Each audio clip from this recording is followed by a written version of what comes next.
polls just out. There is new hope for both of them in unexpected states where this race now stands. Plus Melania's moment, her solo speech today, and the big plan revealed for President Obama, the First Lady, and Hillary Clinton on election eve. The stunning and gruesome discovery at a home, a woman missing for months, allegedly chained inside a storage container. Tonight, she's been rescued, the realtor under arrest, and authorities say it does not end there. The moment that caused national outrage tonight, that officer on trial. The man killed, Walter Scott, his mother on the stand. The plane crash, the chopper overhead, capturing it all. They're in the building!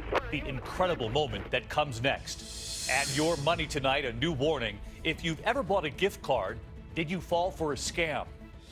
This is ABC World News Tonight with David Muir. Good evening on this Thursday night, and we are rounding the bend, the home stretch of this presidential race. New polls just in tonight, a very tight race. And this evening, even in the red state of Georgia, Trump and Clinton neck and neck. And tonight, Melania Trump, her first appearance on her own, what she revealed she would fight for as First Lady. Donald Trump tweeting from his plane. He's there on the left, watching his wife and that speech on the big screen. And tonight, the Clinton team revealing they're planning a moment like this one just hours before Americans go to the polls next week. And take a look tonight, our new tracking poll, Clinton at 47, Trump at 45. We begin with ABC's Tom Yamas. Tonight, Donald Trump sounding like victory is within his grasp. I'll tell you, we are going to rule the day. This group, we're going to rule the day. Trump in Florida, realizing he's got company. There's a little bit of traffic here on the runway. We have our neighbor over here, Donald Trump, will be following him today. And then just over my shoulder, Air Force One. Trump noticed as well, jumping at the chance to take on the president. He's down here campaigning for crooked Hillary. Now, why isn't he back in the office? He's campaigning every day. And I actually think, considering that she is under criminal investigation, I think he's actually got a conflict. Today, the Republican nominee getting support from his wife, Melania. She vouched for him after his own October surprise, that Access Hollywood tape. Trump bragging about groping women. They were kind of a boy talk. But she's been a reluctant campaigner, even as the race grows tighter. I might join him. We will see. She's actually going to make 2 or 3 speeches. And I will tell you. Made some news right there. He certainly knows how to shake things up, doesn't he? Today, there she was. Her first speech since her convention address went awry after the discovery she lifted passages from Michelle Obama. Now in Pennsylvania, Melania Trump reaching out to key suburban women voters. We must come together as Americans. We must treat each other with respect and kindness, even when we disagree. The woman whose husband is known for his scathing tweets says she will champion kids who are bullied on social media. It is never okay when a 12-year-old girl or boy is mocked, bullied, or attacked. Donald Trump watching it all from his plane. And now, with just 5 days to go, Trump taming his own off-the-cuff instincts. We've got to be nice and cool, nice and cool. Right, stay on point, Donald, stay on point. No sidetracks, Donald, nice and easy, nice. And Tom Yamas live from North Carolina tonight. Donald Trump making it clear there he's trying to stay on script, on message. His campaign team drilling down on that. And Melania Trump today on script as well. They know who they're trying to reach there in Pennsylvania. David, that speech in the suburbs of Philadelphia, Melania Trump there to sway female voters. Now, many Democrats believe Pennsylvania is the firewall for the Clinton campaign, but the Trump campaign sees real opportunity. Melania was there today. Donald Trump is there tomorrow. David? Tom Yamas leading us off tonight. Tom, thanks as always. A full court press from the Trumps there and from Hillary Clinton tonight, too. In North Carolina at this hour, this time last night in Arizona. Considered a red state there, but she was there surrounded by one of her largest crowds to date. The Illinois native happy about those Cubs overnight, ending the curse. But she and Trump are now both fighting for victory, of course. And ABC's Cecilia Vega this evening with the president once again on Clinton's team. Hillary Clinton in the final sprint. Are you ready to vote?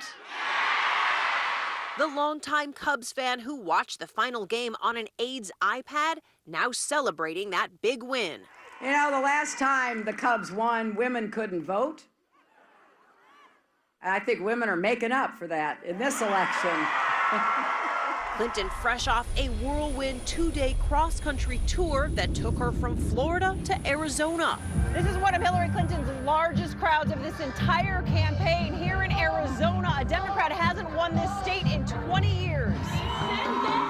There, Clinton with the finish line in sight, trying to fire up Latino voters, making her case by going after Arizona's famous sheriff, Joe Arpaio.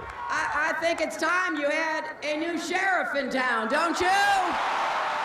Today, her running mate Tim Kaine amplifying that message. Bienvenidos a todos. Delivering a speech entirely in Spanish, a campaign first. Hillary Clinton está lista. Clinton's Latino supporters loving it. ¿Por qué no, Donald Trump?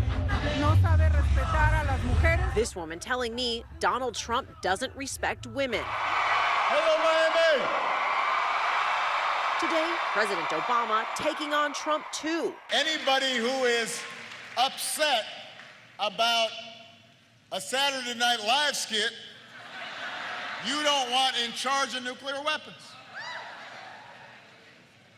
No, I'm serious. This is a guy who tweets, they should cancel Saturday Night Live. Really? I mean, that's the thing that bothers you and you want to be president of the United States? Come on, man. Come on. On a college campus in Florida, calling on millennials to turn out for Clinton.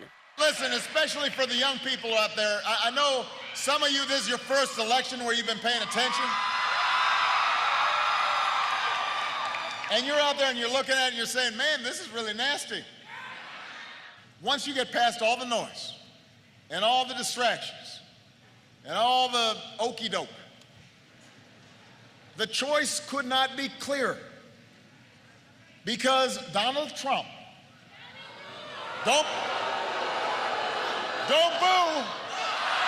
Don't boo. You already knew that. You can't boo. He can't hear you boo, but he can hear you vote. The Obamas, the most powerful surrogates of this campaign. Clinton embracing the president after his rousing convention speech in Philadelphia. The two of them together, it is the last image her campaign wants voters to see as they head to the polls. Clinton's team revealing today that the night before the election, the Clintons and the Obamas will stand side by side at a massive rally in Philadelphia. And Cecilia Vega is with us from North Carolina. And Cecilia, this evening, word of a possible scam telling voters they can simply text their vote for Hillary Clinton? Exactly, David. This is a scam that was circulating on Twitter. It gives a 5-digit number telling people they can text their vote. Take a look. One of them has the hashtag right there, I'm with her. It says gives that number that people can text their vote to. Another one using Hillary Clinton's photo. Of course, you cannot text a vote anywhere. It is not allowed, David, as Election Day grows closer. Calls to watch out for scams just like this one are growing as well. David? Cecilia Vega there in North Carolina. Cecilia, thanks. Hillary Clinton and that 24-hour swing coast to coast. Mr. and Mrs. Trump both out there today. But tonight, for everyone at home, it's really all about this map, the path to 270. Jonathan Karl has been crunching the numbers. New polls out just as we're on the air tonight, and really some new hope for both of them. Absolutely. But if you look at where we are overall, David, the blue states, of course, Hillary Clinton, red states favor Donald Trump. Right now, she has enough just by holding those blue states to get to 270. If you look at the top of the map, Donald Trump at 204 with his red states. He needs more. But here's where the hope is for both of them. First of all, the state of Florida is where the Hillary Clinton team is most confident. They believe, based on the early vote, they can win Florida. That would effectively end this race. They also have a new poll out today in Georgia that shows a tie race. As for Donald Trump, they see hope up in Pennsylvania and even in New Hampshire. Both have been solidly Democrat. Both are trending towards Trump. John Karl with us tonight, tracking that map every step of the way. John, thanks. And a reminder, 5 days to go now. And on election night, our coverage begins, of course, with World News Tonight, and at 7 p.m. Eastern, I'll be joining George and the entire Powerhouse political team. We will be here all night long. In the meantime, tonight, we do turn to other news and to a woman who had been missing for months, discovered and then rescued. Authorities say she was chained up in a storage container, and tonight, what she told police. They now fear it does not end with her. ABC's Lindsay Davis on the investigation in South Carolina. Just off this road in rural South Carolina, a gruesome discovery. A missing woman found in a container where she'd been kept for 2 months, chained up like a dog. And now this man, Todd Christopher Colop, a registered sex offender, is under arrest. Figure out exactly what we're going to charge him with. I can tell you that one of the charges is going to be kidnapping. Police say they heard the victim bang on a container in a wooded area surrounded by a chain-link fence. Authorities have been searching the area for 30-year-old Kayla Brown and her boyfriend Charles Carver since they went missing in late August. Brown tells police there could be multiple bodies on Colop's property. Today, they were seen removing a car from the suspect's driveway. We're trying to make sure that we don't have a serial killer on our hands. Colop is a realtor in Spartanburg. The victim's friend told a local paper Brown had helped Colop clean houses before he rented or sold them. Brown says she was fed during her time in captivity. Weeks after the couple disappeared, there was a Facebook post saying that they were okay, but family members had always questioned if the account had been hacked. David? Lindsay Davis with us tonight. Lindsay, thank you. And in Charleston tonight, opening arguments after that deadly police shooting that caused national outrage. Cell phone video capturing what happened after that traffic stop, the driver running off, the officer chasing behind, and of course firing 8 times. The victim who died, Walter Scott, his mother, on the stand today. ABC's Steve Osinsami is at the courthouse. If somebody is running from you, you don't shoot them in the back. It isn't just this former police officer who's on trial here in Charleston tonight. So is police work in this country and the trust Black Americans have in the system. 34-year-old Michael Slager showed little emotion as his lawyers told jurors how they should see this disturbing cell phone video. Not all awful things in this community are unlawful. They're saying those 8 shots, 5 in the back, were lawful because they say Slager and 50-year-old Walter Scott fought to the ground before the gunfire. But no struggle is ever seen in the cell phone video or on the dash cam video from Slager's police car played in court. Reason for the stop is your third brake light's out. Jurors saw the routine traffic stop and saw Scott running. His mother says he was worried about unpaid child support and says he called her during the stop. All I heard was, get on the ground and put your hands behind your back. The prosecutor says Scott was no threat and showed just how far apart they were when Slager started shooting. Something else that's hard to ignore, while the judge in this case is African American, only one of the 12 jurors is black. David? Steve Osinsami in Charleston for us. Thank you, Steve. And in Iowa tonight, the man suspected of shooting 2 police officers in 2 separate patrol cars, ambush style, is now charged with 2 counts of first-degree murder tonight. Scott Michael Green was placed in the very handcuffs of the police officers he's accused of gunning down. Investigators say bomb-sniffing dogs found the gun that they say the suspect used. But still tonight, no clear motive for why he killed the officers while they simply sat in their cars. Overseas tonight and to Afghanistan, where 2 American service members have died in a joint U.S.-Afghan raid. Those forces in the city of Kunduz coming under fire while targeting 2 Taliban commanders. An airstrike called in for cover. At least 26 civilians also reportedly killed, including children. It is still unclear whether it was from ground fire or from the airstrike. NATO is investigating. Back here at home tonight and to new concern at this hour over a skyscraper, a high-rise, now teetering. The city's attorney in San Francisco taking legal action, and tonight families who live there showing us the video that they say proves that their building is in fact leaning. ABC's Kana Whitworth is there. The Millennium Tower soars over the San Francisco skyline, 645 feet high. The problem is it's getting shorter, sinking 16 inches already, and now it's tilting 2 inches. Tonight, the city is suing, claiming the problem was never disclosed to potential buyers, and now these cracks in the sidewalk rattling homeowners. We really don't feel safe in this building. Frank Jernigan says this marble rolling and even changing direction across the floor of his high-rise apartment shows the tilt in the building. Your life's hard work is now leaning this way, and someone could have told you that before we bought.